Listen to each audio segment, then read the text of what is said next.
Hello guys, so today I am going to be teaching you the power rule derivative. So let's start by just pointing you one thing out about it. So as you can see, this symbol over here, this is literally just a symbol for a derivative. So I'm going to show you what the power rule derivative looks like. So over here is the formula for it. So let's start with our first example. What is the derivative of x to the power 3? If you want to solve this question, then you can just pause the video.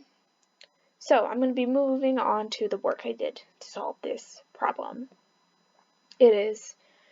So the derivative of x to the power 3 is literally just equal to 3 times x to the power 3 minus 1. And I literally just used the formula. And if you simplify it, it would literally be 3x squared. So now we're going to move on to the next problem, which is, what is the derivative of x to the power 1, or simply just x? So let's show you the answer. So if you use the formula, it would be 1 times x to the power 1 minus 1. But remember, any number to the power 0 is simply going to be equal to 1. So in my work, I did 1 times x to the power 0, which is just going to be 1 times 1, which is just going to be 1. Now, we're going to move on to a little bit of a fact here. So in any power rule derivative, a constant is 0. And it can be I, which is literally the square root of -1. It can be -4.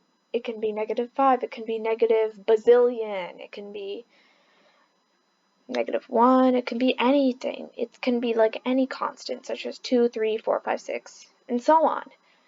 And now we're going to be solving a very hard problem. So if you want to solve this one, just pause the video, but I'm going to show you my work. So my work is going to be equal to 4 times 4x to the power 4 minus 1 plus 3x squared plus 1 minus 0. If you have noticed, most of the numbers in this equation for the derivative were used in the past problems that we just solved. So you could literally just look at the answers to the past problems we solved in the video, which would be simplified to 16x cubed plus 3x squared plus 1. Bye-bye.